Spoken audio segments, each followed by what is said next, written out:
Today's episode is sponsored by the Christian Standard Bible.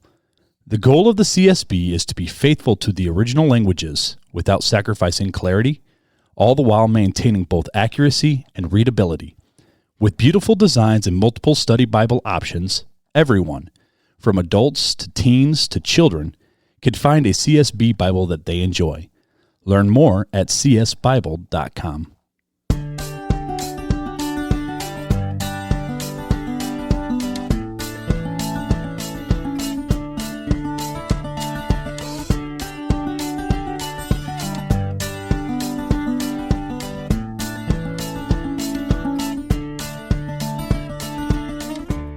Welcome to Real Talk Christian Podcast, where we drink coffee, suck on cough drops, and have conversations on faith, culture, and society. This is Mark Hyde. And Chris Fuller. And on today's episode of Real Talk Christian Podcast, we're both still sick, but it's going to be on. A-okay. We're talking about age in leadership in the church. How young can people be to be leaders in the church? And is there even a biblical principle that we can play off of for this conversation? Fuller, you ready? Let's go. Let's go.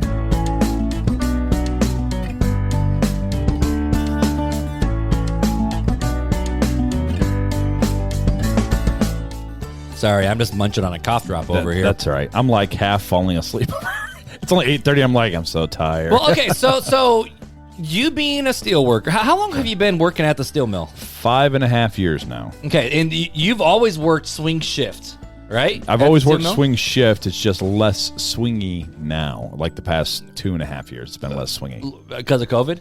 No, because I'm in a different position. So I get like 7 weeks of like days. And then I go through like a month of rotation of like days, afternoons, midnights.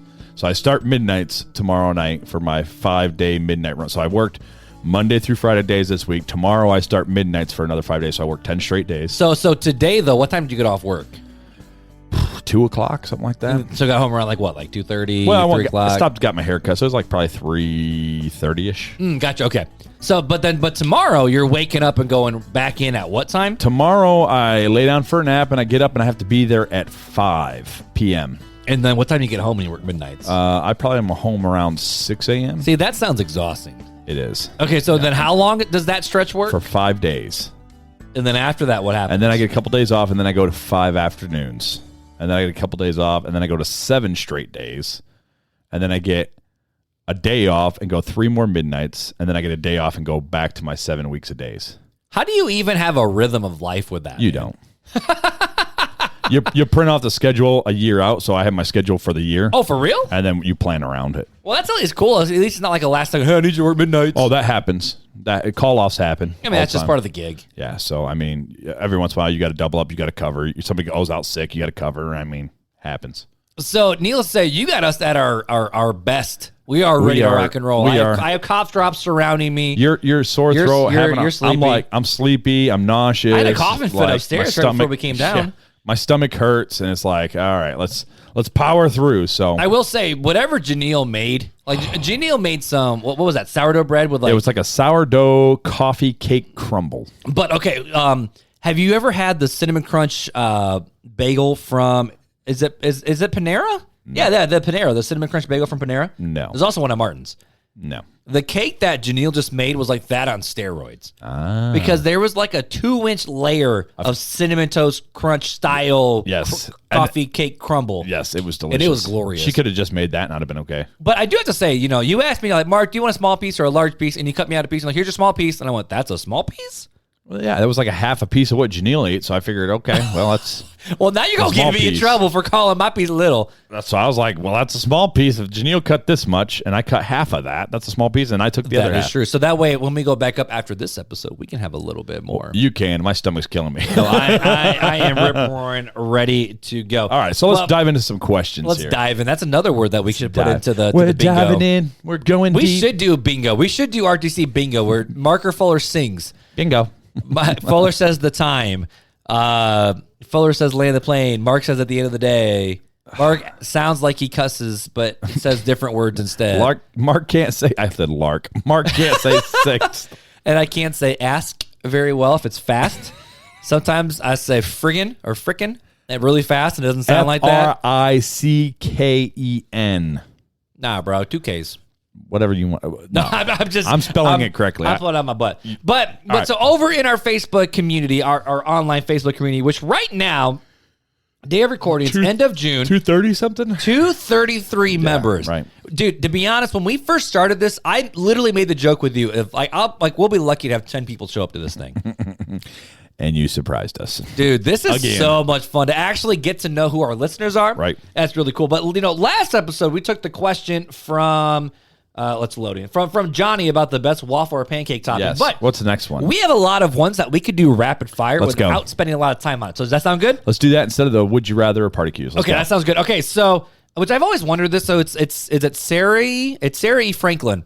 She's been real, like you've been involved with it. There's a Y at the end of it. Sari. Now, do you say so? Sorry. I don't know, but you're going to have to tell us how to pronounce this because Yeah. you have been so active in the Facebook group, and it's been super cool And we're seeing you with down it. for it. We are down. She All right, go says, ahead. "What's your favorite ice cream?" Ooh. Well, on just a regular old day. Yeah, regular old day, and then At bougie. a regular old day, I would probably say either vanilla or ice cream cake. What type of vanilla? There's differences. Just the vanilla bean vanilla. Yes, sir. All right. And then on a really hey, I'm going to go outside of my realm of comfort, I'll get butter pecan. Oh, okay. So if you're a Dairy Queen, and I go, all right, bro, I'm going to buy you a Blizzard. What Blizzard are you going to get? Ooh. Any Blizzard or the Blizzard that's on the menu normally? Excuse you? Because they have regular Blizzards that are always on the menu, and then they have the special Blizzards that they rotate through based on seasons. Oh, I got you. I thought you knew some secret recipe or what. No. No. Okay. No, just Any of them? any of them. So I would say the Snickerdoodle. Oh, that was good. That one was the Snickerdoodle cookie dough is my absolute favorite Blizzard from Dairy Queen. You know what's really yummy? They don't sell it and they never will. But when you work there, you can bring in your own candies. Nerds Blizzards are glorious. Where was it at? They used to do Pop Rock. Remember Pop Rock Blizzards back in the day? Yes. Those were yummy. They used to do the Nerds, I thought, because I used to get them all the time. Dairy Queen back in the 90s. Maybe they did way the back Nerds. in the day. Yeah. So okay, next question. Bro, I haven't even answered it yet. Oh, I'm sorry. I You're just excited. I thought you just answered it with your Nerds. No, my favorite ice cream is vanilla bean Okay. What you said? with chocolate syrup. No. We're not talking about toppings. We're talking about favorite ice cream. Okay, vanilla bean. But if I'm getting a little bougie, I'm doing has to be vanilla ice cream, not chocolate, but Moose Tracks. Oh yeah, I just I'm bought some down of for that some Moose last Tracks. weekend. Vanilla for the Moose kids. Tracks? Yeah, right. So Yeah, not the chocolate because that's just too much. And too much chocolate. Beth accidentally, it was on purpose because that's all they had there at Meijer. But they had like a sugar free one. It tasted really good. Oh really? It actually did. Okay. I was shocked. All right. It's probably because there was so much no sugar added, so there's still a sugar. Yeah, right. All right, next question. Next one comes from Andy Lehman. What's your favorite pizza topping? Ooh, If you say pineapple, you die. just one topping or favorite pizza? Yeah, what's your favorite pizza? Give me your favorite pizza. So I know it's going to sound really weird and really disgusting, but it's delish. Okay, so you got to get the Papa John's ultimate stuffed crust with the pepperoni inside the crust, right?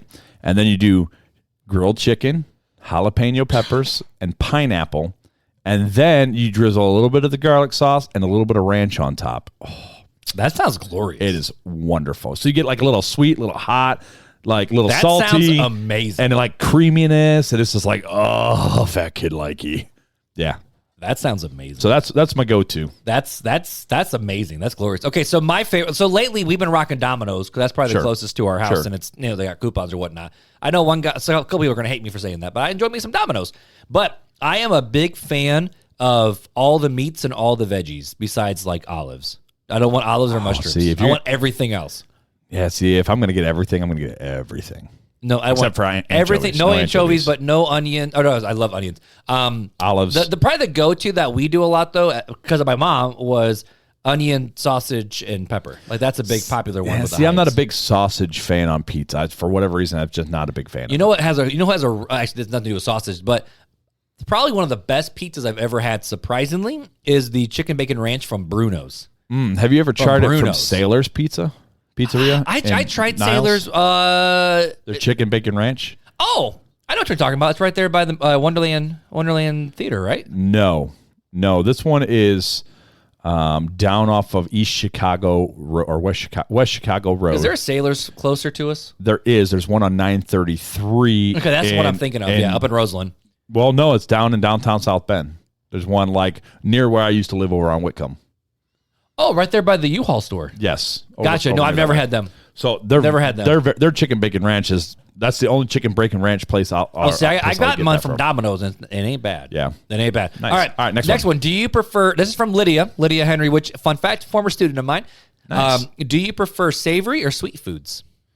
Depends on the day. I used to say sweet when I was younger, but I'm more into a savory food now. So it depends on the day. So some days I'm like, sweet sounds really good. Skittles. Well, Skittles is good for all. That's a sweet and savory in my opinion. But I would say it depends on the day, right? Some days I like to, like, after dinner, after kids go to bed, be like, you know what? I'll take like a frozen yogurt bar, like the caramel frozen yogurt bars. Oh, I know what you're talking about. Yeah. Or I'll be like, you know what? I'm really in the mood for something salty, and I'll make like a big old thing of popcorn. See, I eat popcorn almost every night.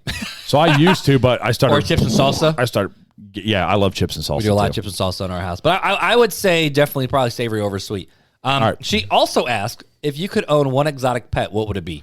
Ooh, I would probably say Red panda. 100% red panda. Yeah? It's illegal, and I want it. I would probably say a lion or a tiger. Some sort of big cat. Oh, actually, no. I want to change that to a panther. What? I would Really? own a panther. Bro, well, I guess, okay, Dude, you want to be Mowgli. You want to be Mowgli. I like cats. I don't like stray cats because they pee like and the poop. one that just we talked about because of the reason what you mentioned, they pee and poop everywhere. Pee and poop everywhere. Right? So, and then Especially I got my sandboxes. kids out there, I got my dogs out there, but I love cats, right? And so I've always been a big cat guy, and so You love celery. Panthers are pretty awesome. Red freaking panda. I did not cuss. Red panda, though. I told. Well, I think his name was Tyler. Panda. Tyler, I told you that he says that word a lot. I'm trying to break him, but That's true. I can only do what I can do. You're gonna have to lean on Beth a little bit. I say crap on Instagram and it bleeps me out because I think it's a cuss that word. is hilarious. That was glorious. All right, we got time for one more. We got time for one more. Let's get a good one. No, we're gonna save this. We're gonna save the Hawaiian shirt one for the next episode. Well, you just said it. Oh, my bad. All right. Well, save it Dustin, for the come back one. next week. Okay, we're gonna do two more. One more. We're already at 12 minutes. I was gonna say because Joe Ferrick said when we're coming down to Lima. Are you a Batman or a Robin from Tyler Pass? Are you a Batman or are you a Robin? I'm a Robin. I am 100% a Batman. I'm a Robin. That's why this works. I'm a Batman. I'm like the hyper Robin. See, that kind of wants to be his own person. I don't but see you as a be Robin. I see you as a Batman. You're more of like the smart leadership guy. You're like a Batman. You're not a follower. You're a leader. And so, but I do best. Like okay, there's all different types of leadership styles. Sure. My leadership position is I do very well leading, especially when there's one more leader ahead of me. So like at church, everyone's like, "Oh, you're a great leader." I'm like, "Yeah, because Scott's a great leader." Right. Like, sure. like that was part of it. Whereas when I'm owning my own business, there's a lot of things that come alongside with that. Right. Where it's like I would much rather work under someone than have people work for me. Yes, like that's a little harder. I'm the opposite. I'd rather be like bleeding it out, right? But that's just me. But I would say by default, I mean, maybe our wives can speak into that a little bit. But I would say I'm more of a Robin than a Batman. Well, I've been claiming to be Batman since I was 3 years old, and I have home videos proving that. So, and now that our voices are both shot, we can actually say, I'm Batman. Listen, I may not be the podcaster actually that you want, but I'm the one that you deserve. Actually, you know who you are? Who's that? Actually, I guess seeing who the new Batman is, I guess I could be a Batman too because he's Edward from Twilight. Wait, but have you seen that Batman movie? I have not. Is it good? It's pretty darn good. Is it really good? I was totally against it. I've avoided it because of I was the main totally lead. against Robert Pattinson. I like you can't have a and then I watched sparkly it. vampire So, be Batman. So Robert Pattinson, when he's in as Batman, is phenomenal. As Bruce Wayne, he blows. Like if he was Christian Bale, like Christian Bale was a great Bruce Wayne. He was a great Bruce Wayne. He was a great Bruce Wayne, and his Batman was good, but it wasn't the greatest. I thought he was okay. And then Ben Affleck was a great Bruce Wayne and Batman as an older Batman. And then Michael Keaton's just if you had to ask me who my favorite Batman is, it's always going to be Michael Keaton. And a lot of people say Adam West, but I'm just like, I liked Adam West, but it was more like funny Batman. Like, hey, I'm the nerd. I'm the clown Batman. Nerd. What do you mean nerd? Oh, because I know all the people that play Batman? Uh-huh. Well, George Clooney was obviously the worst with his nipple suit, so I can't. I mean, what?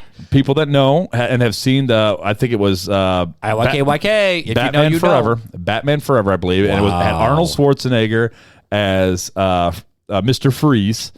And it had George Clooney and Matt O'Donnell as Batman and Robin. And they changed the suit. It was the only movie they changed the suit for, and they put nipples on the Robin and Batman suit, and it was the worst movie ever. just of all times. You It was just the worst whacked your time. microphone. It was that Yeah, bad. it was that bad. So Well, now I know. Now I know. Nerd. Well, dude, With we your are nerd hair. still rocking that Hawaiian coffee we were drinking last episode. Well, You finished yours and then left it upstairs. I finished mine, and then my tummy's a little upset, so I was like, all right, I'm going to drink some AHA. yeah, so your tummy upset. You're gonna put some. I'm gonna do some sparkling water to kind of give a little fizz to it, like Alka-Seltzers. No, that's fair. That's fair. But I'm still drinking that Hawaiian stuff that Jeremy sent us, right? No, not Jeremy. Jim Ole. Jim. I was thinking Jeremy.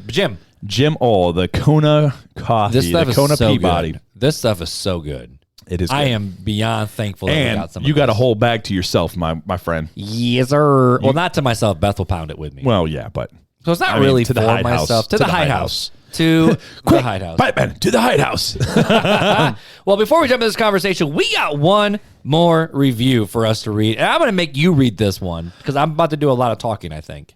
Sure. Okay, so Gregory Mora, May 9th, 2022, 5-star review says, favorite Christian podcast. I've been listening to RTC for about 9 months already, and I love it. It has helped my spiritual growth in so many ways. I know this podcast will grow much more and reach so many people. Thank you guys, and God bless. Well, Gregory, thank you, sir. Is it Gregory or Gregorio? Gregorio, whatever, the Greg. I'm actually curious. So if you guys are listening right now and you're able to go over to their Facebook group, let us know how long you've been listening to this show. Because I want to see if there's any true like OG, like true OG like listeners original, in there. There are. There's Nicole Pebbles. Which okay, so Nicole though, that was hilarious when she was like, "Yeah, I've known the show since before it was a show because I had to listen to this crap in small group." And it's like, "Yes, you did." Yep. That's where it all stemmed from. So, and then she did the original intro. Oh no, the original outro. And then Janelle did the original intros. Yeah, and then we killed those just by the nature of how we ended the shows. Yeah. Because they both repeated all the same things that we already have said. Right, and we're or was like, about to say. why are we doing both? But Double dip, yeah.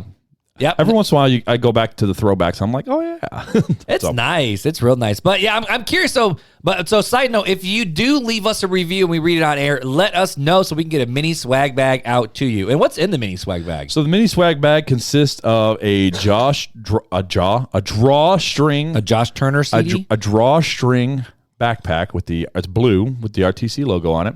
It's pretty sweet too. A pin, a magnet, a sticker, and a business card. Oh, you've been up in the game a little bit. So that's where we at right now. But you just ordered more pins too, didn't you? I'm out of pins right now, so I was like, I gotta order some more. And then they had the pin special, and I'm like, all right, time to get them. Sticker Mule, man. They know how to get our money. Yep, they sure do. So if you leave us a review and we read it on air, send us a message with your contact information so we can get it out to you guys. Right. Sounds good? Sound good. Let's dive in. So today's conversation, we're talking about age and leadership, and more so around the idea of how young can someone be, or if there is such a thing as too young of a leader in church.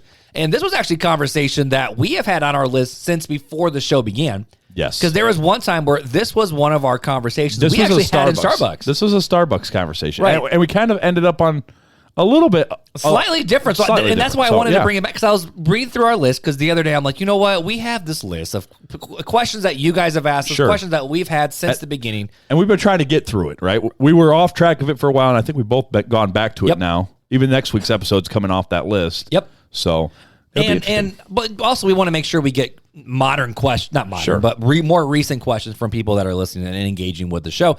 But this was one of those questions where you and I were having that conversation primarily around the age of youth pastors, around the age of young pastors just coming out of seminary, the age of lead pastors, age of lead pastor in general, and have we done messed up? You done messed up, AA Ron, in terms of setting up for failure. That's kind of where that conversation led. Did you just throw a Keel and Peele quote at me of AA Ron? You done messed up, AA Ron.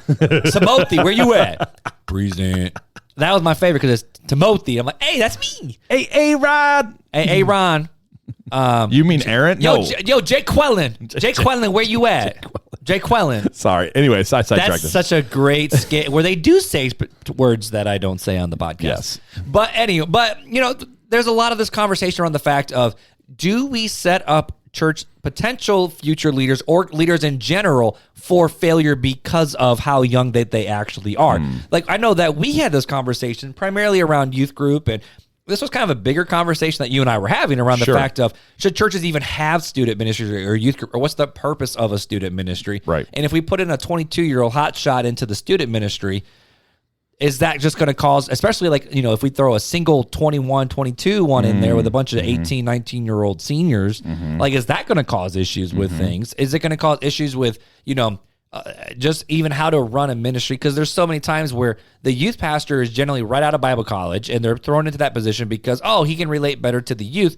But there's so many times where the fact of, the youth pastor's not able to relate to parents. They don't know how to handle administrative different tasks or how to handle problems, just inexperience in general. or even now, like with all the issues we're having with kids, with if someone comes and says, I'm cutting or I'm dealing with this, how do you appropriately respond to those? Just inexperience with dealing with those types of situations. Yeah, definitely. And so I was like, okay, so let's see what the Bible actually has to say about it, because you and I definitely we disagreed on some certain aspects. Yeah, not all but that was the overall picture. That was I think we agreed. 3 years ago, bro. Yeah, something like that. Well, it was summer of 2019. Yeah, so 3 years ago. Yep. So it'd be kind of cool to revisit this conversation. Let's go. So here's kind of the flow that we're going to have for today, all right? And I got a lot of my information from 2 primary sources. I could have brought in a lot more, but it's simpler for show notes just to have a couple. But kind of what the flow is going to be is we're first going to look at from the Bible, not from what we have in the modern church right now. Because we can say, this is what the modern church has. But let's back it up to see if we can find a good scriptural foundation for this conversation. Right. So we're going to start with the Bible and go, okay, so who were the set-aside leaders for the church? And then after that, we'll see what their role is. And then did we get that role in the New Testament from somewhere else? Did Paul just make it up on his own? And then we'll have some conversations coming out of that. Sounds good. Good. Let's roll. All right, so the first question is who are the leaders in the church? In the Bible, we actually see 3 different terms for those who were called to be the leaders of the church, not related to deacons, because deacons were called out from among them to serve the people. But the actual leaders of the church, there were 3 different titles that we see in the New Testament for that position, whether in Acts or in 1 Timothy or in Titus. I didn't bring in there was a lot of different scriptures. So it's more just the simple thing to say, just there's 3 primary terms. The first one is an overseer, and it's also /bishop. All right, so an overseer bishop, which just an overseer, like you provide the oversight.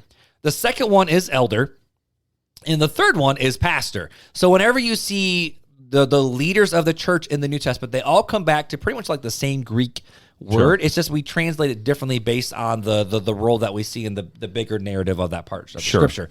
But we generally see, and I'll just stick to the overseer, elder, and pastor. Like those are the primary 3 roles that we see in scripture.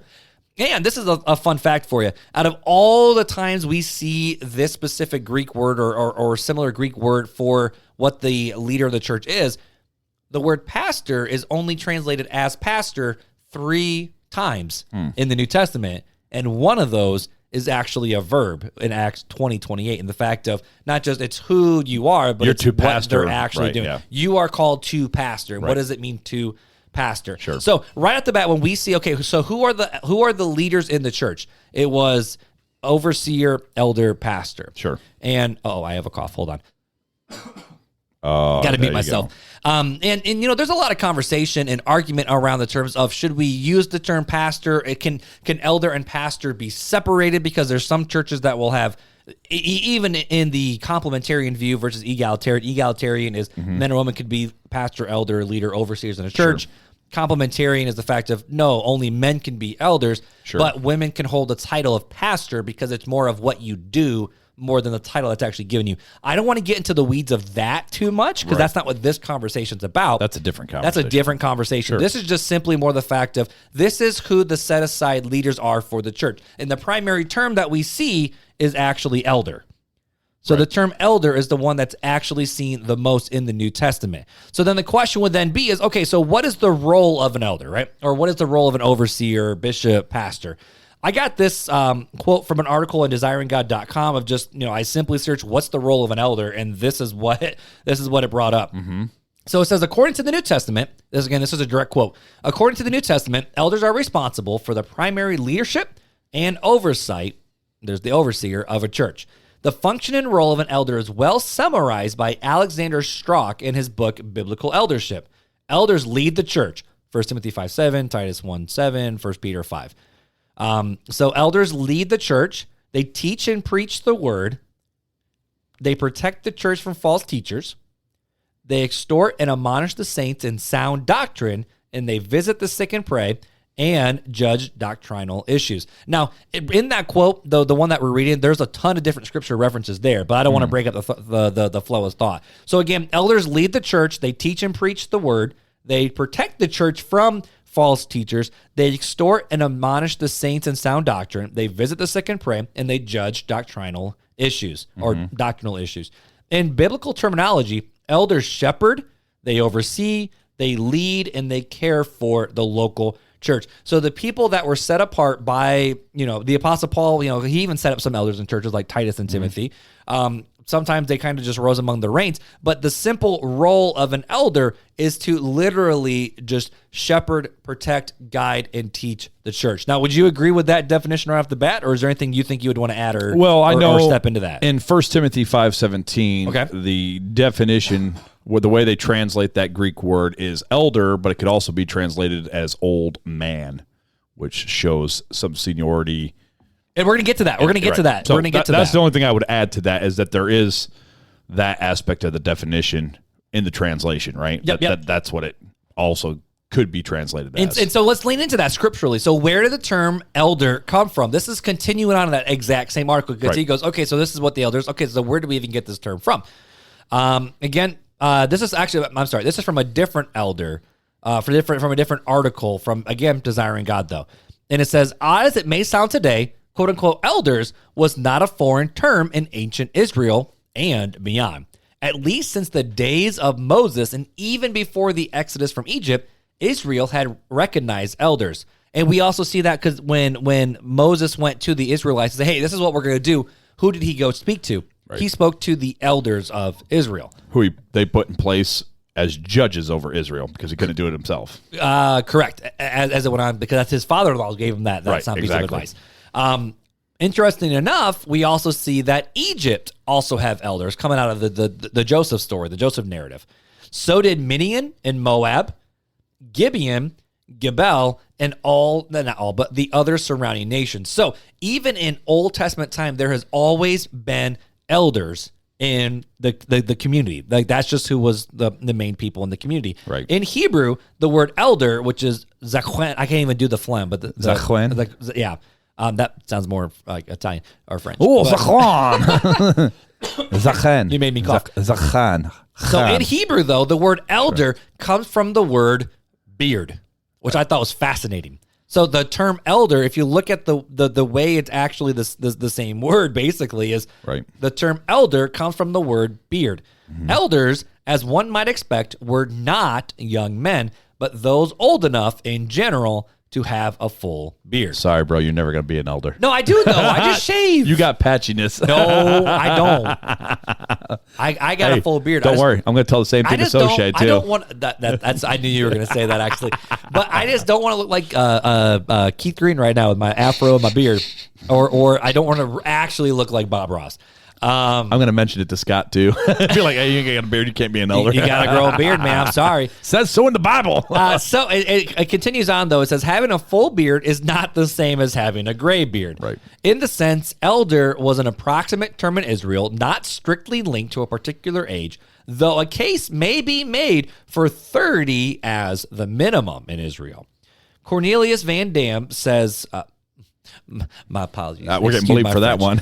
Cornelius Van Dam says, we get, and then, quote, the impression that the age of 30 was the minimum. However, Scripture gives no specifically prescribed age for the office of elder. Sure. Van Dam mentions office, which is important. The elders of Israel were not simply all the older men of Israel, but they were officially recognized authority figures, whether appointed formally by providence or chosen by the people. And we see this in Deuteronomy 1, 13 through 16. So when we just pause right there and think, okay, so there's a role in the church of elder, right? Right. And so we need to call elders from, like even the Apostle Paul, he said, set up for yourselves elders among the church, and the elder of the church are supposed to protect, provide, teach, and care for and actually make sure that church is actually okay. Right. we get the idea of the fact of, okay, elder seems weird now, but in ancient Israel times, elder was a very sacred role. Sure. It was a sacred role. It was the old people that literally,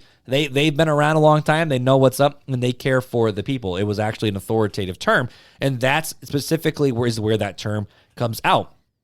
And then so we can start having the conversation right there of just like, okay, so if elder in Israel, which, we can refer to as old, does that mean that they have to be old in modern context too? But don't get to it yet. We're going to talk about that in a second. I got a follow-up question before we discuss. All this is just a preface for the discussion, all right? So the last question is, oops, I just spilled my coffee all over my shorts, so it looked like I peed myself. He peed himself. My bad. It's a little warm too, so it's kind of weird. But follow-up question then, though, is, okay, so what do the elders do in Israel, and is it different? Because if it's actually different, well, then the Apostle Paul could be referred to something else, So in the same article, continue on of how old elders should be from desiringgod.org. Again, all the links will be in the show notes.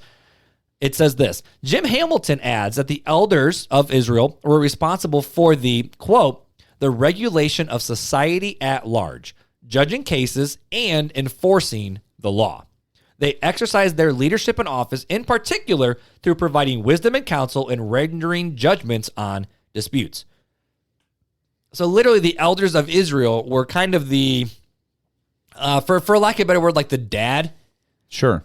I guess would be the way to do it, or to make sure society functioned the way that needed to function. So they served as judge and jury.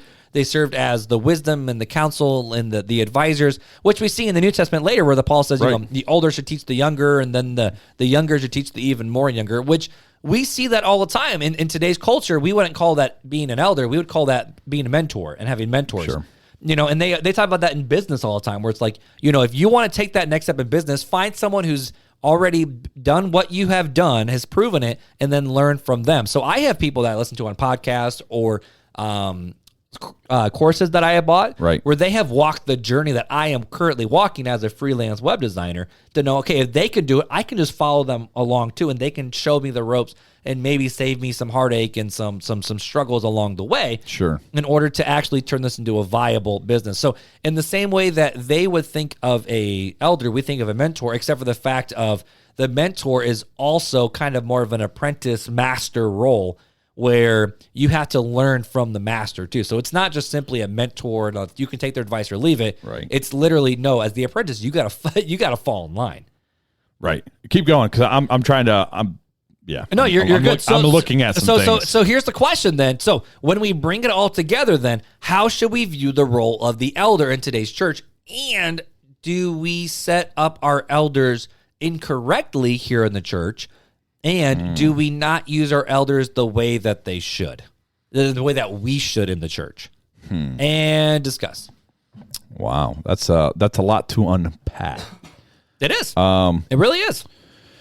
There's a couple schools of thought here, right? So 1 Peter, I'm just going to read 1 Peter 5 a little bit, 1 through 5. No, you're not allowed to read the Bible on a Christian podcast. Yeah. So I'm just going to read this Bible. I love it. Did you know that there's a Christian school that's mad about the teachers of holding biblical worldviews and teaching the Bible things? Teaching biblical things? No. Yeah.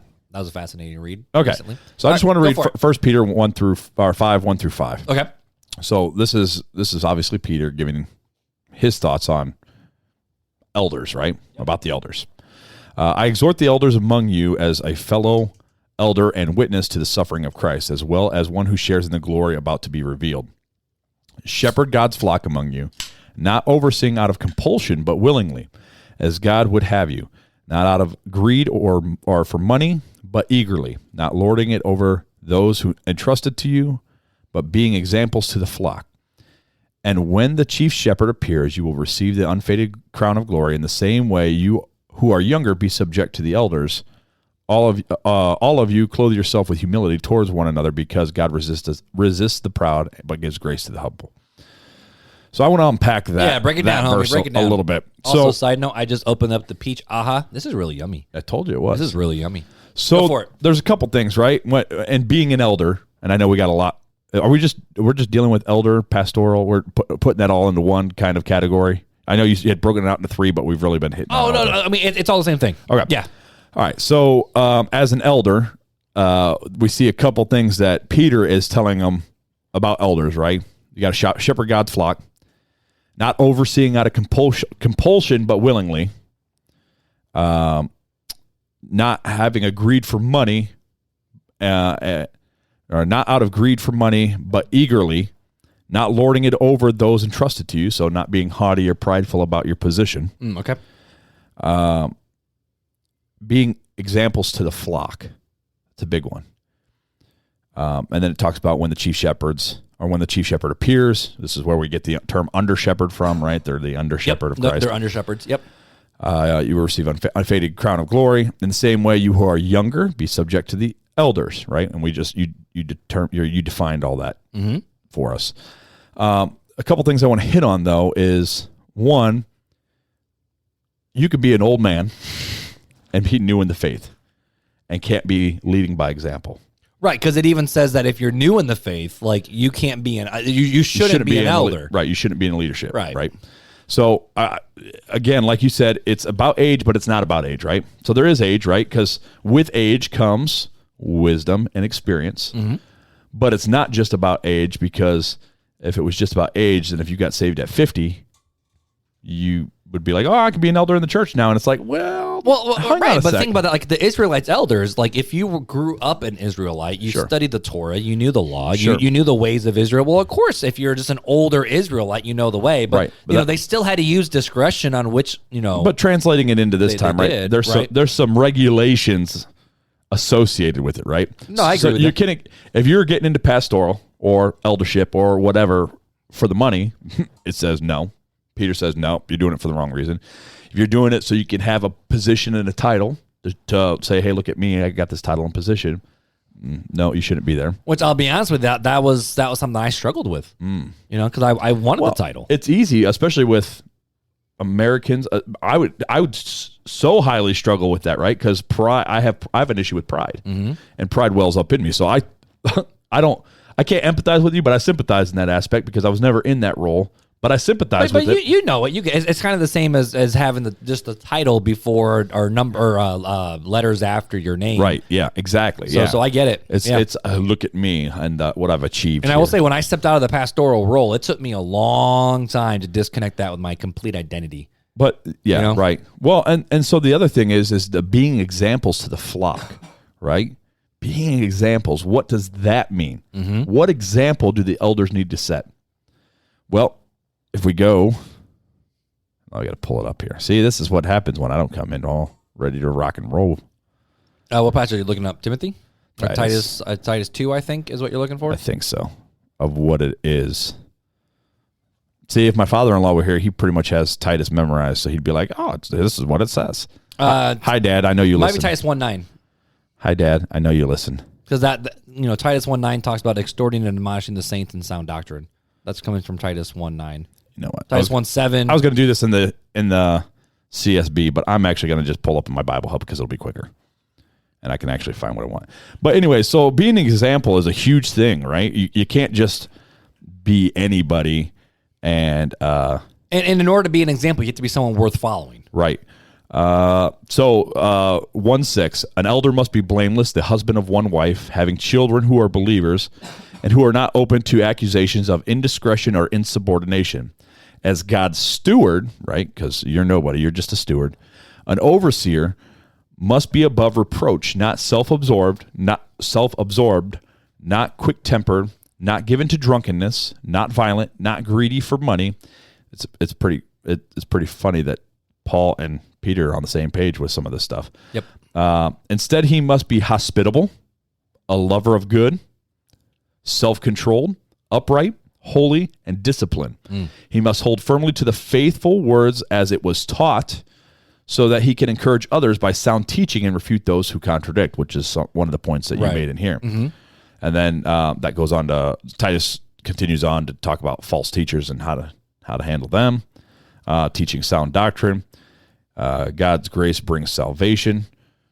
Heirs of grace, avoid divisions, and final remarks and greetings. So my father-in-law has always been big into read Titus. Be a Titus man, right? Okay. And there's a huge push in the world to not be a Titus man, right? To be a lover of money, to not be hospitable. Keep to yourself, right? hey, go make as much money as you can because you got to support your family, right? Well, you got to have all this money in order to do that because you got to do vacations and you got to do all this stuff to make sure they have a good life. That's the American dream right there, which is the opposite of what a Titus man is supposed to be. Right. And so I think that going back to the eldership, right, we have to understand in our thought process, and this ties back into, can a new believer be an elder? I do not believe so, right? And the same reason why I don't believe that a young person, young meaning 13 to 25, I'm just throwing arbitrary numbers out there. They haven't had enough life experience, one.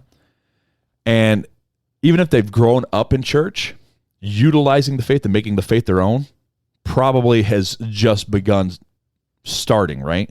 Typically, that doesn't start until youth group or college when you're like really tested, right? And I look at a lot of your college kids that have gone off and the tests that they've been through. Yeah, a lot of them, they start getting tested, I'd say probably around sophomore, junior year of high school, and then even more. But once you're away from the solid foundation of the family going to church every Sunday. Right, from the security and safety of growing up in a Christian home. When you have to start making the decisions to follow God, rather than being told you're going to go to church with us on Sunday and follow God, that's where the rubber meets the road. And that's where the testing starts. So that's why I say, yes, it's good doctrine, just like Torah believers, right? So think of the 12 disciples under Jesus, right? They were probably not teenagers. Oh, no. They weren't old men. Well, actually, when they went into the temple and they paid the temple tax, only Peter paid the temple tax. Well, so there's some discussion, right? But they were young.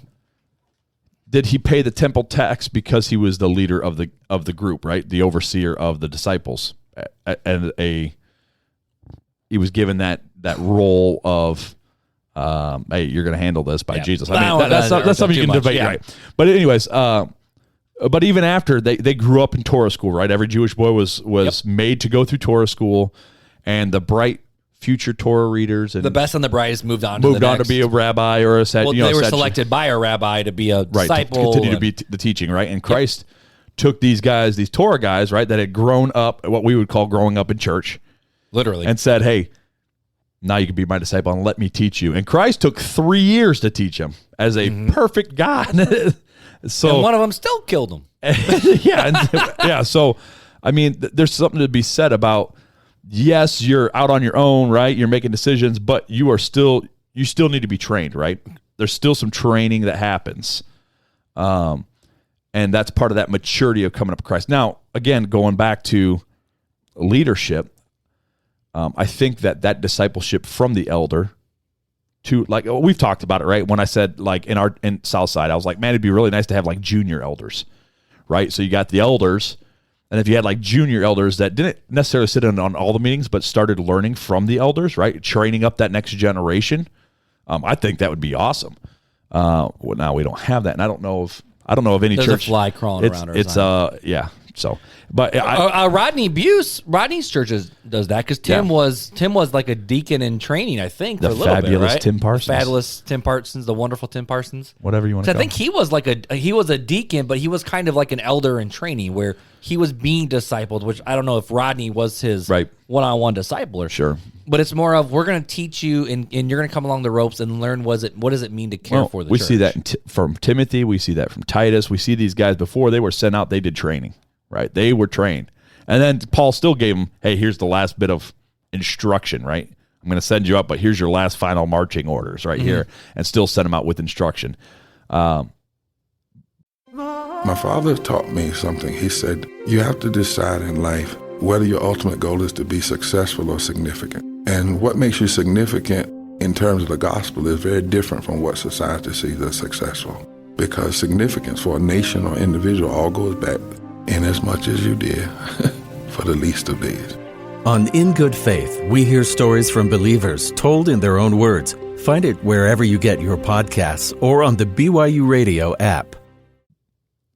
But there was training that took place. And so I think being at a certain age, there's training that needs to be taking place. And this is where you and I discussed it years ago. So how do we handle that with, because I'm thinking like the modern church, because a lot of times, I mean, even from my experience, like I went to Bible college. I graduated from I have a degree in religion, and that was my undergrad. Sure. And out of that, I became a youth pastor. Technically, I was not a youth pastor. I did not have the title pastor. Right. I had the title of just youth minister because I ministered to the youth. Sure. And that's how our church handled it in terms of he's just a youth minister, not just, but my role was to teach the teenagers. Now I still had, Scott, and then I had oversight, and then I had Prout over me. I also, I would even say Aaron Fairchild. Yeah. I had him making sure, because there'd be times I never did anything bad, but I remember one time, I showed a Pentatonics video during our Christmas party because they got the best, Pentatonics Christmas, great hands Christmas down. album. Greatest. But what Michael Bublé. Michael Bubble? The Bubble is the greatest. But anyways. Weezer. No. Weezer's No. Christmas. But I played that video because it was a really cool segue into what we were going to be talking about. And he's like, I know why you did it, but I just want to encourage you in this regard. Kind of when you come up to someone in the fact of because Pentatonics actively, a lot of their lifestyles goes against everything to do with Christianity. Right. So by us promoting Pentatonics, are we saying we agree? And he goes, I'm leaving that decision completely up to you. I'm just letting you know what I see as an older dad of kids also in this youth group. Right. He, more than he realized, the older teaching the younger, he was that for me. Aaron Fairchild, man, we would have lunch. We would do things where even though I was the quote unquote, I'll just say youth pastor because it's easiest. Even though I was the youth pastor, he was just a lay member in the church, who literally was kind of like a guiding arm with what I was doing in the student ministry. Yeah. But I still had to answer to Scott. I still had to answer to Prout. I still had to answer to the leadership team. I was not a part of the leadership team at all. Right. So with that though, now I will say there's certain people that are more mature than others, and I watched a lot of other youth pastors completely screw up. So I'm I'm not doing any of that. Right. So, but is there something where we talk about the older teaching the younger? Can someone who graduated, went to Bible college, step into that youth ministry role and come alongside and teach these kids? Because, the teenagers specifically, especially junior hires and I would say freshmen, they walked that journey, and theoretically they should be able to walk alongside that journey with them as well. And I think this is where the rubber starts to meet the road, where it's because you and I can argue about, is there a difference between an elder and just a church staff member? I think that's where we need to start making the separation now. Of, is an elder also obviously Scott's the pastor, and at the church I go to, Michael is the pastor. They are they're the pastor, elder, overseer of that specific local church.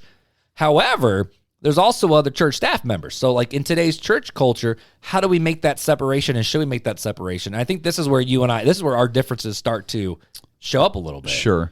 So, speaking to the you're coming right out of seminary and coming in, right? And normally when you come out of seminary, Scott was 28 when he came out of seminary. Sure. Which he was an older come out of seminary for going straight in. So I was a youth pastor while I was in seminary. Here's part of the danger, right? Mm-hmm. I'll give you the pros and cons, I guess. Okay. We'll do pros and cons. So pros, obviously, like you said, you're closer to age, so you understand the life experiences that they're walking through, right? So that's a huge pro, right? Because part of discipleship is not just teaching, but understanding where they're at and walking through life with them. So I think that could be a huge benefit. I also think you have an energy level when you're younger to dealing with the energy levels to match the energy levels of youth. Man, right? I wish I still had my energy when I was 24. Let's just say these fat old guys like me, we ain't got that type of energy anymore. Now the cons I see, right? So coming straight out of seminary, right? Mm-hmm. You have training, right? But you lack life experience. So you have knowledge, but no wisdom, right? Knowledge is things. Wisdom is how to apply things. Mm-hmm. And there's a huge difference there. And so I'm not saying, no young person should be in that role. I'm saying there's some careful consideration that needs to be taken, right? You don't have life experience. So I would say if you're going to have somebody do that, right, I would put some sort of elder in there with them, right, to help them. It's not a hindrance. And that's what. And it's not controlling. Yeah, young people have to, I think, from my experience, right, I went to Bible college. I saw these guys coming out of seminary and all this, and they were like, I just want to go and have my own church and do this and that. And it's like, okay, yes, but you got to be careful because you have a role that's, one, you're more accountable to God for what you say and do. And you have so much sway with that minister, pastoral title, eldership title, that you can seriously damage and hurt people. And we've seen that happen a lot. And so having somebody that has life recently, experience and having that wisdom, I think, is a wise idea, right? So is it kind of like who was the young king? Was it King Josiah? Right, when he was became king at like 7 or Yeah, or I something forget. like that. Yeah, 6, 7. But he was a good ruler because he had an elder of Israel Yes. who feared Yahweh, Right. who guided him and directed him along And the that's way. what it is. It's they don't have to overstep, right? They don't have to take control. They only step in and do things when there's bad teaching happening, right? But they let everything go, and then it's kind of like, okay, now let's talk about the good things you did and maybe some things that could be done better. Not that you did it wrong, but could be done better. And you don't have that whole back and forth, that training aspect, right?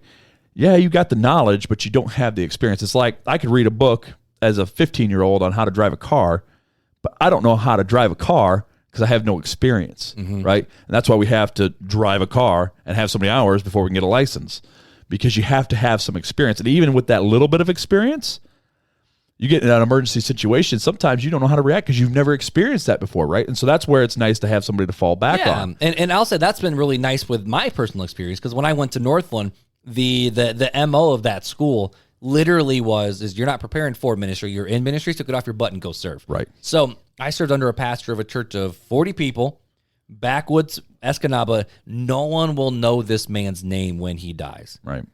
Except for every life he's ever touched. And Right. there's a lot of them. But he's never going to be this famous guy. He literally is, when I read the role of an elder and a role of a pastor and the heart of a pastor, man, Pastor Kelsey's got it. He is one of the most amazing men of God that I've ever met. Right. But he also viewed us as as college kids of, we're going to show you how to minister to these teens. So, so they literally brought, it wasn't one of those like, oh, just go hang out in the kids ministry. He was like, no.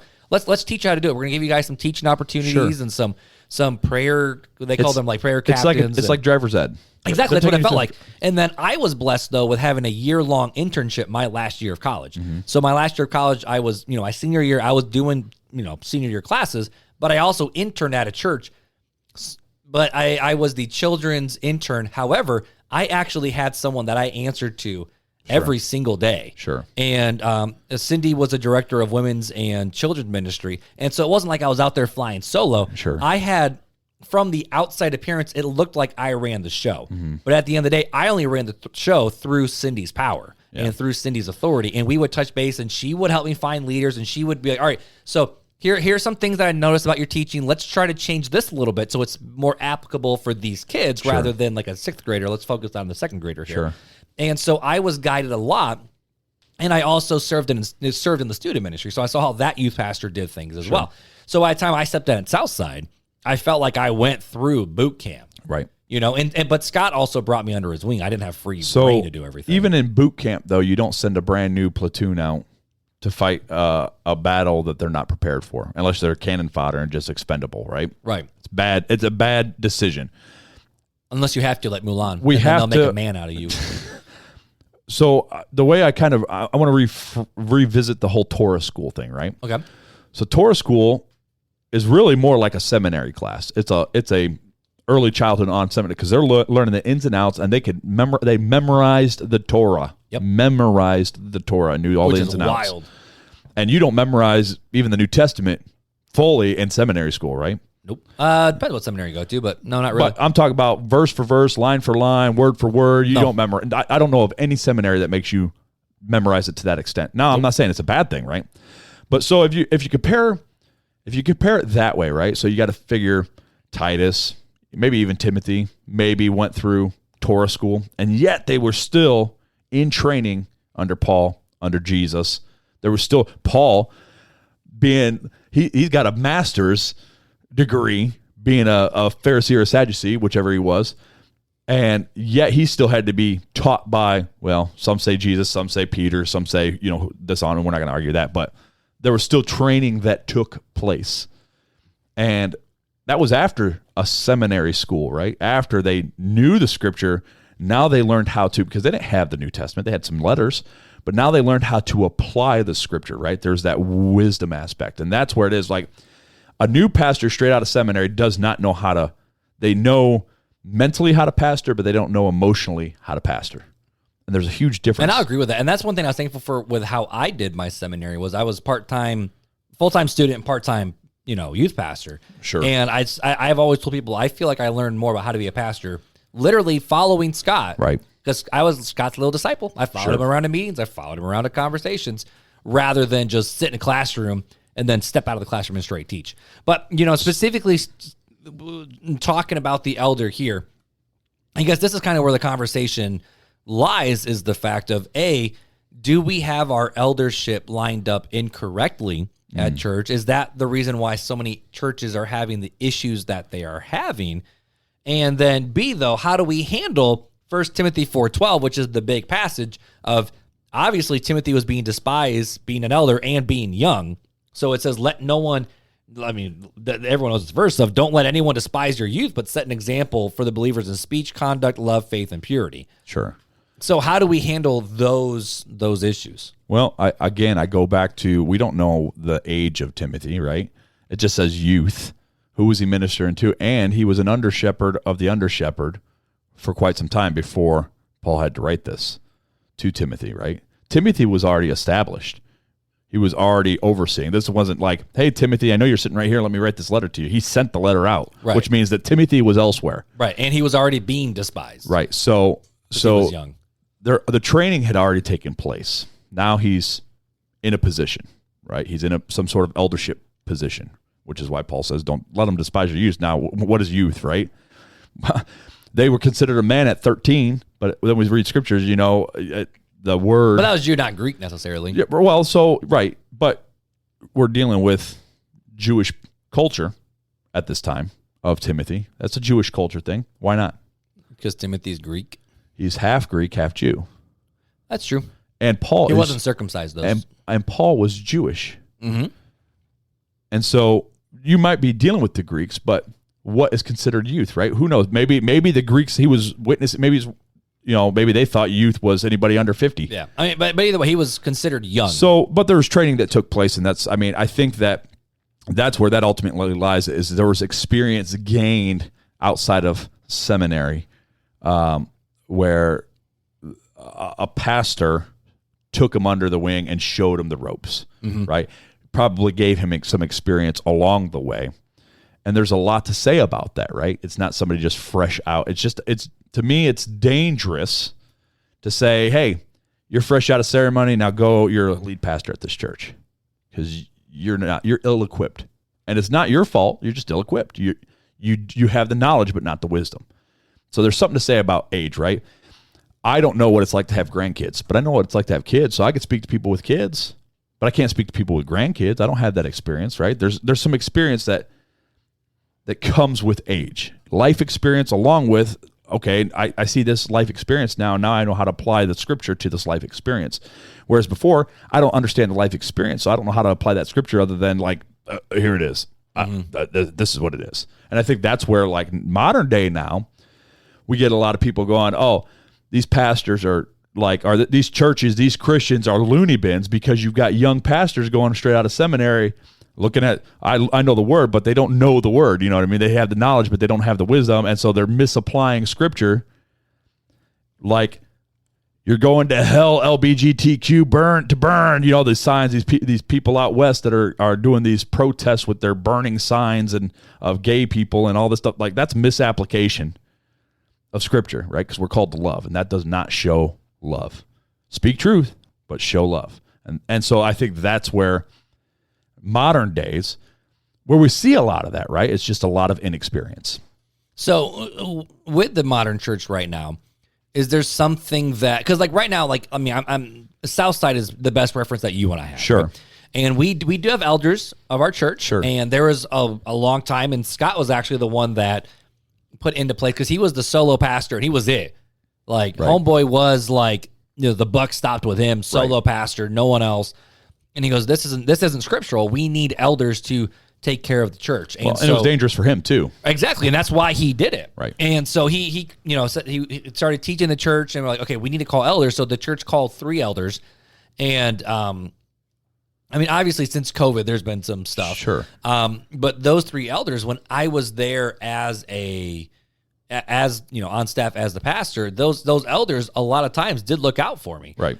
And I like the way they do that, but I also kind of have this sense of, when we elect these lay elders to these positions, there's a lot of other people that we would see in the church where I'm like Alan Pogue, for example, right? Like the dude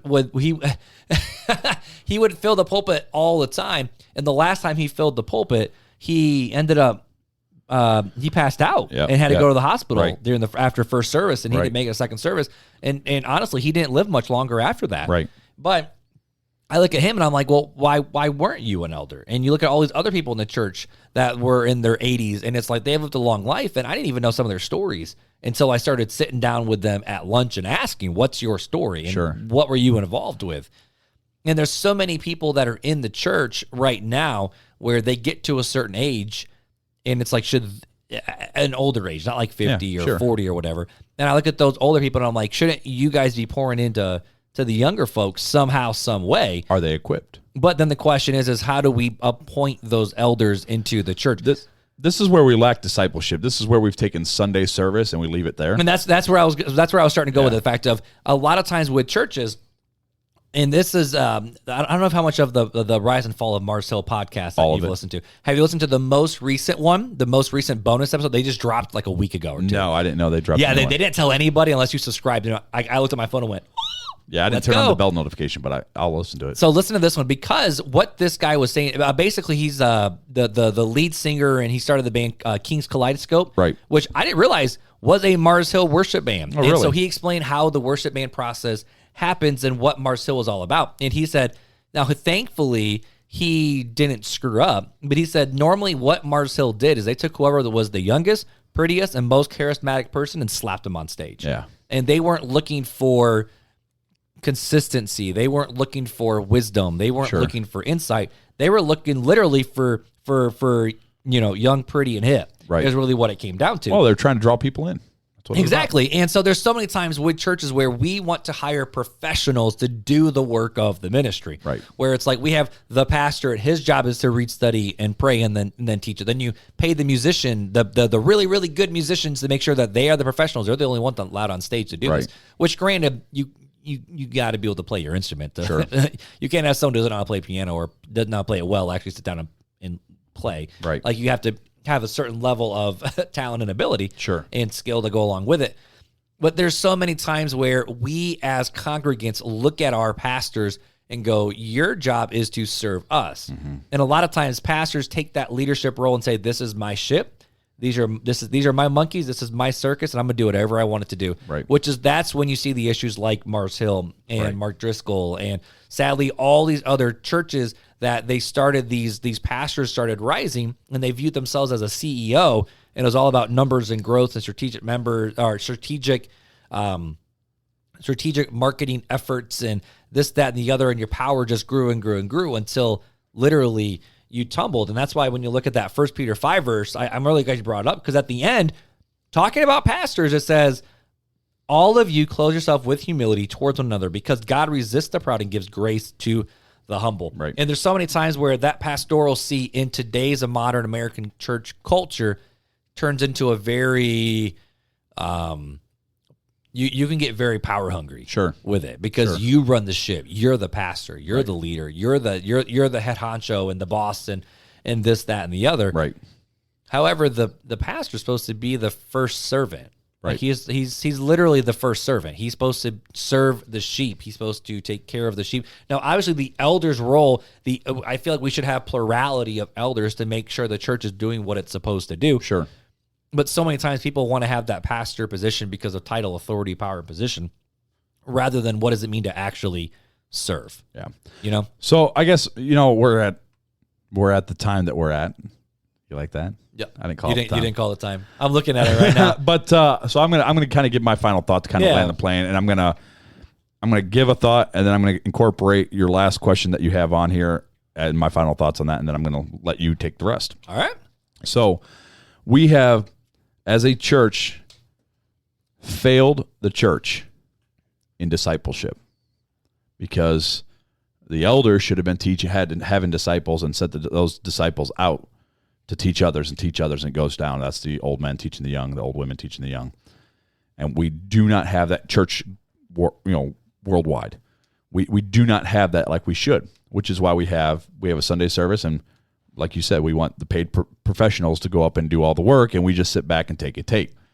And so there's a huge disconnect in what actual discipleship looks like and actually training that takes place.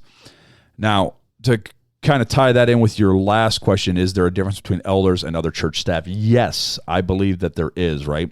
So I don't believe a secretary is necessarily an elder.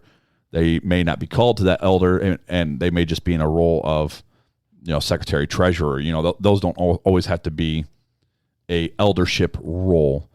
But then I think that you should have junior elders, right? Which is what I would think, like if you had a younger worship pastor, they should be a junior elder. A younger worship or a younger youth minister, maybe if they're just younger, make them a junior elder. I'm not saying exclude them, right? Because there's got to be training that takes place. And then right, because if you're not training up the next generation, right, and so just go away. And it's okay not to be in an eldership role. There's a lot of people in church that have never been elders. There's been people in church that have been asked to be elders, and they say, "No, I don't feel called to it." And there's been people that have accepted and taken on the roles and responsibility of elders. And I think many people are called and do well, and then there's some that are gone into that position, maybe not called, and are ill prepared for the experience, like Mars Hill.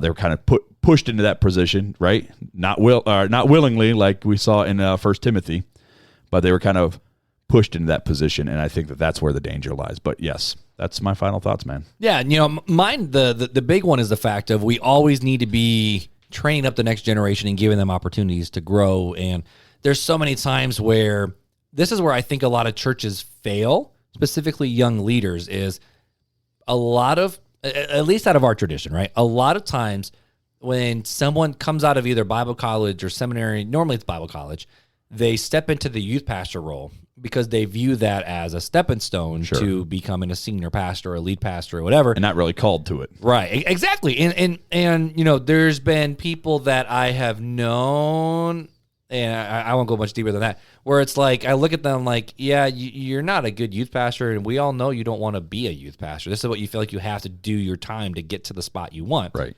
Whereas for me, to be honest, I didn't want to be a lead pastor. I had no desire. Right. I was perfectly content being Scott's number 2. Perfectly content. Did not want it because of all the other things that came along with it. Right. And I felt like even with my age, when someone was like, you should. Someone actually has told me, "Oh, you should be a pastor so you could preach, and because you're a great teacher." And I'm like, that's not the only thing a pastor does. Yeah, I was gonna say you can teach and not be a pastor. Exactly, and that's the thing that's the really fun thing about this podcast is we are able to teach, but we're by no fair stretch of the imagination pastors. We're laymen of the church. Exactly, like we're teachers. Sure. That's what we do. This is a teaching podcast, and we feel called to it 100%. And we've both in our own different ways have been trained in this too. Right. So it's not like we're newbies to this, but at the same time, the calling of a lead pastor is different than many other ones. And I would even say the calling of elders is different than being called to the lead pastor of a church. So I think those are different. I agree.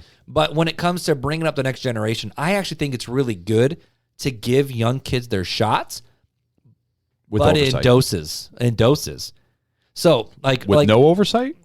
Oh, no, with oversight. But I mean in doses. Gotcha. Like, okay, so for example, like when I was in college, and I'm thinking even some of the college kids that came through Southside. Sure. When I was in college, the pastor of that little tiny church of 40 people, he would give us opportunities to teach on like during youth group, or during Sunday school, do different things, or like, hey, we need your help running this, right? So I'm gonna give you lead, and we're gonna work through this and do the different things. When I was interning my last year, I built a ministry from the ground up under the oversight of the director of children's and women's ministry. Sure. And Cindy was she was absolutely brilliant. She was amazing in what she did, but she didn't lead me to fall flat on my face, because but this is what my other buddy who was a youth pastor, the pastor left him to fall on his face, because he would do things, make mistakes, and then the pastor would just berate him, and he's like, could you teach me how to do this rather than just tell me I'm doing it wrong? Right. Teach me how to do it. and he didn't last at that church long because the pastor just he wanted to just set it, leave it, and forget it. And okay, you deal with it, but if it's wrong, I'm going to deal with you. Right. Rather than I'm going to teach you how to do it. So I think it's really, really cool when you're able to serve under people to get those doses and learn how to do it. Definitely. And if a guy feels called, or even if a girl feels called to step into that student ministry role, children's ministry role, let's find ways to teach them how to do it. Yeah. Like there's one church that I think this is the coolest thing ever. I never heard of this before. They had a 50 or almost 60-year-old youth pastor. He was the youth pastor. Right. And I was listening to an interview with him, and they were like, how on earth are you still the youth pastor? He goes, well, the youth pastor's main role is to, yes, set the direction in the development of the students, but it's to come alongside the parents as well. Right. I'm a grandpa now. I can come along the parents of teenagers and young adults to help them take those next steps in that. But he goes, you better believe I got a lot of other kids underneath me that are college kids that have all the ball like that. They have all the energy and their gears. I was gonna say their ball always keeps turning, but no, their gears always keep turning. They can do the all nighters. They can do the crazy things in front of teens. They could do the challenge. He goes, I'm tired at like 8, bro. Yeah, I'm ready for bed. And so when you said there's something to be said about a young, fresh out of college kid with the energy levels to hang to hang with the teenagers. Right. But the coolest thing about this church is he's like, I'm the youth pastor. That's my role. He goes, I'm the youth pastor. I oversee all of this. But then he had other people that were under him, and then on staff. Now they were a huge church, but even under the next people, there were other people that were fresh out of college under them too. So the idea is they all were kind of teaching the next generation about here's how we can serve teenagers and parents and come alongside these parents to teach these kids and encourage these kids in the faith. Right. And I'm like, that's probably the best example of leadership I've ever seen in a church. But it's hard, I know, in the small churches though to do that. Most churches are size 75 or less. Sure. It is hard to do that. And I want to encourage the people that are listening right now if you are young, don't let that be an excuse of, I'm just too young, I can't serve anywhere. Well, no, seek out a place to serve. Seek out an elder to teach you. Right. And I would say for those who are listening who are older, and by older, I'm going to say like 30 and above. Let's just do that. Sure. 30, 40, 50. We'll stick with the standard. Find someone to disciple because you have a lot of life experience that we need to know. Right. Like if I could go back and give advice to the 23-year-old Mark, 23-year-old Mark might be a lot more successful in a lot of certain areas. But I can't do that now. I can only move forward. But there's other people who can speak into that. So I would say for whoever's listening, if you are considered older, teach the younger. And if you are younger, it's not a bad thing to desire to become an elder and desire to become a pastor. Because even Paul says he who desires to be an elder desires a good thing. Yeah, right. But at the same time, don't just do it out of I love Jesus, bro, and I just want to see teens follow him and do all this. It's like cool, but be willing to be humble enough to submit yourself underneath somebody to teach you the ropes. And it's gonna be uncomfortable and it's gonna be weird and you're gonna feel like you're being judged left and right. Sure. But that's not a bad thing. Nope. That's not a bad thing. And in the modern American church culture, we see it more as a just come and worship with us and that's it. Whereas, the ancient church was more of a family and a commune. Right. And so I think that's the biggest thing that I can take away from it. So can churches set their own standards on ages? I think, yeah. I think they kind of we want a youth pastor who's at least this age because of these reasons, for protection reasons. But at the end of the day, when it comes to age and leadership of the church, I don't think it's a bad thing for a young kid to want leadership positions, but they need to be willing to submit themselves underneath the elders of the church to learn and study and grow. Sure. That's my closing thoughts, man. All right, man. Sound good? Ready to some fun facts? Let's do it. Let's go. Time for Fun Facts with Fuller.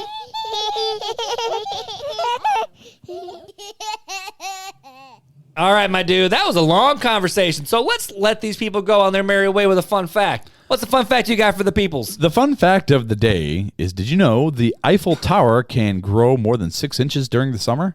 No, I actually didn't. Because of thermal expansion, the high temperatures make the iron expand.